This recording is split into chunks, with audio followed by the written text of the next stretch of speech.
practically you're, say, laying down or sitting down to meditate, what are the stages of relaxing?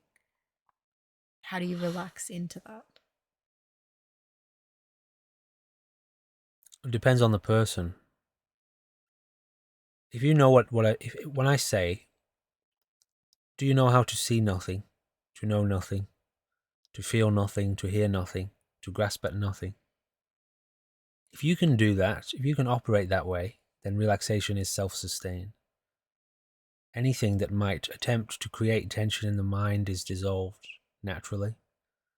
In fact, anything that tries to create tension in the mind can't, because it doesn't hit anything. There's nothing, it doesn't grasp anything. It doesn't hit anything in your consciousness.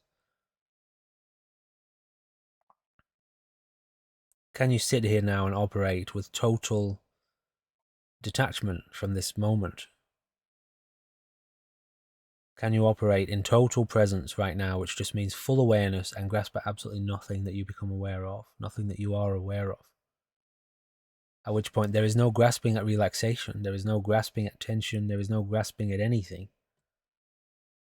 And so the natural result of that is that the mind is liberated from all of the sources of stress. It doesn't identify with a single atom of creation. But you have to be prepared to be completely present in order to function like that. You have to be prepared to give yourself over totally to the, if you want to call it a practice, to the practice of absolute presence. So if you're very, very interested in very serious spiritual cultivation, then that's what you would do. And if you can't do that, that's what you would aim for. So how do you aim for that? Mm. You learn to operate your life throughout the day in a way which is cultivating deeper detachment from events, encounters, circumstances, labels. Your brain, which is grasping constantly at the present moment and things in the present moment and people in the present moment. You learn to train that brain to just let go instantly, to not hold on to anything. Krishnamurti calls it don't record, no recording.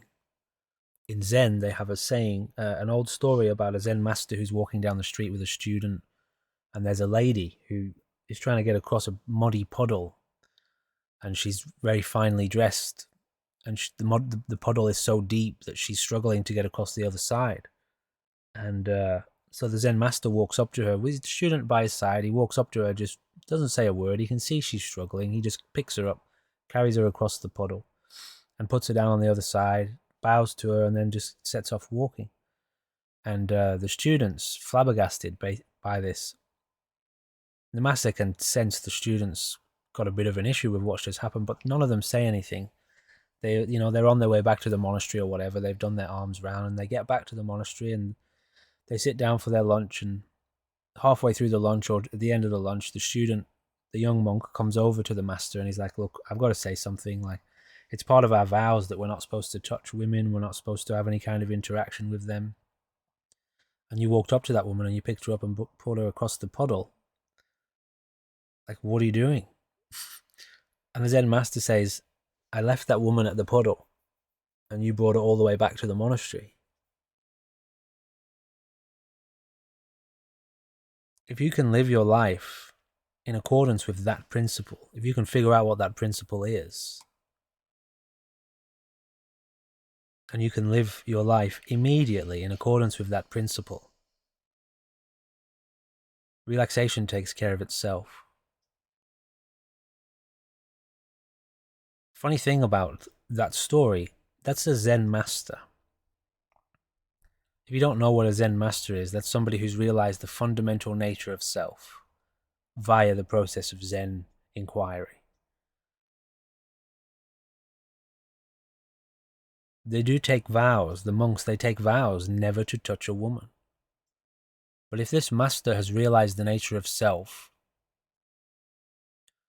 and so he has transcended any form of restriction, any form of imposition, any form of boundary, any form of any boundaries any barriers, which sets him free to the point where he can do that and have absolutely no problem with it whatsoever.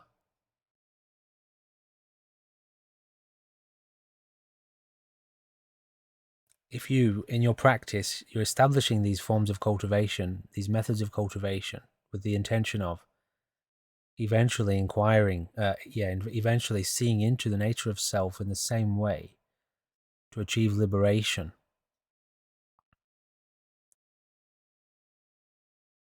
Are you setting yourself up consciously with intent? What is your practice? These people are very serious about their forms of cultivation. You might logically interpret the students, the young monks' view as being correct. The master took vows.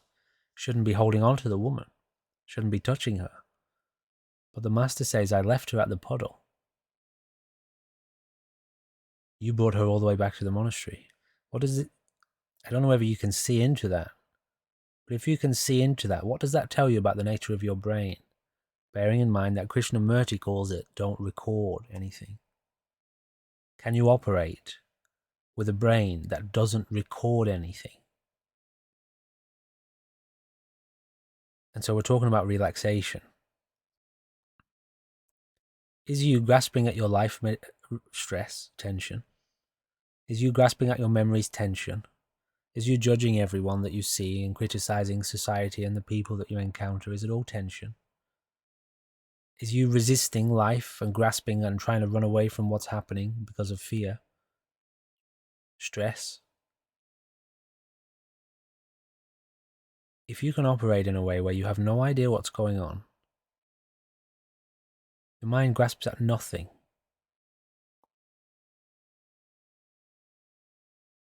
There is only awareness. Relaxation takes care of itself. But are you prepared to leave yourself at the puddle? Your memories, your thoughts, your beliefs, your ideas, your wants, your views, yourself. What you think to be yourself. All of your psychological inclinations and patterns. Can you leave them all at the puddle and be like the Zen master? Or do you still have faith that there's meaning in them? The thoughts, the ideas, the memories. Are you still invested in yourself? Do you think there's some kind of answer to the problem of stress and suffering in yourself? The boy, the young monk in that story, brought back a world of suffering with him to the temple. A world of stress, problems, his whole sense of identity, his vows, his meaning, the meaning of Zen, what a master should be. All of that was going on. That's why I had such a problem. So many barriers. The woman, the fear of the woman, must not touch her. The vows say so. The Buddha said so. Like the whole religious belief system, the whole identity is in that thought. And the master doesn't have any of that. He's free. Pick the woman up, put her down. It means nothing to him. He's not sticking to anything. The woman needed help. He would have genuinely felt compassion for the lady. I will struggle for her. I will pick her up. He wouldn't have even had it to that degree. He wouldn't have thought that, but he's putting himself through the muddy puddle. He could have walked around it for himself, but he picked her up, just took her across. He's prepared to suffer, which is not suffering, getting your feet wet, for God's sake, But it would have been a feeling to him to just help. Just help. That's it. Help, put her down, put her down. Put her down mentally. Don't carry her with you. But you're carrying your whole life with you. You're carrying your past. You're carrying your parents. You're carrying your relationships. You're carrying your career. You're carrying your meaning of life. You're carrying your conditioning. You're carrying your burden. Leave it at the puddle. But you would have to be so daring and courageous and focused and sincere to want to learn to abide with no mind.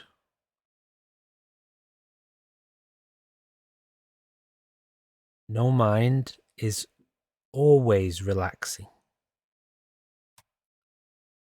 It faces the stress of life immediately head on and releases it, relinquishes it, there and then in the moment. A stress is arising, a pain is arising, one is with it directly, without grasping at it, and it is released. In pure awareness, every atom is released and relinquished. The present moment, as it is materializing, is abandoned, face to face. What kind of stress can hold on to that mind? Nothing. That mind relinquishes the cosmos itself, let alone the world of suffering and humanity and identity. Even the universe can't hold on in that space. But you're talking about deep reality there. And relaxation is the way into that reality. It is the way to know that reality. So you mimic it. If you want to practice, if you are told that mind operating at that level is relinquishing matter itself, relinquishing, holding on to absolutely nothing, then you can mimic it as a practice. Can you learn to operate your mind, attention, focused, present experience in that way? Mimic it, replicate it, like the Zen monk, young Zen monk has to do. He has to learn to abandon his views. When the master says this to him, you brought her back to the monastery. The Zen monk is hopefully supposed to have a realization. It's all in my head. I've carried the woman back here in my thoughts, my thinking, my views, my self-identity. It's not the woman that's the problem. It's not picking her up that's the problem. It's this self-identity views that's living inside my head, like a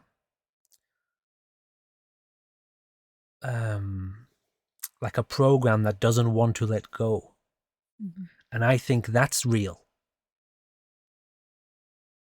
I think that is myself. Only because I'm holding on to all these views and it's being sustained.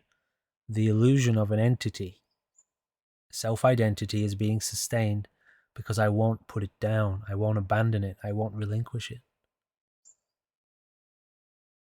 That's the fundamental, hopefully, realization for the monk. And then the monk would hopefully intensify present awareness, Zen cultivation, direct watching of that which is present without identity. Because you can contact this space in a small way, in a minor way. A lot of people do that. They think that's the full picture. They take the pills, they take the drugs, they take the LSD, the mushrooms, or they go on a meditation retreat and they have a bit of a breakthrough, or they have a big breakthrough and they think that's it. Well, where is your reality now? Was your reality an experience you once had? Where is your identity now? Where is your sense of self-identity? Do you still have one? Do you still identify as humanity? We? Do you still think you're a person? What do you think you are? Because reality doesn't think it is anything. Reality has no self-identity. That's why the term no self is applied. No mind, no self. Not self. Not myself. Selflessness.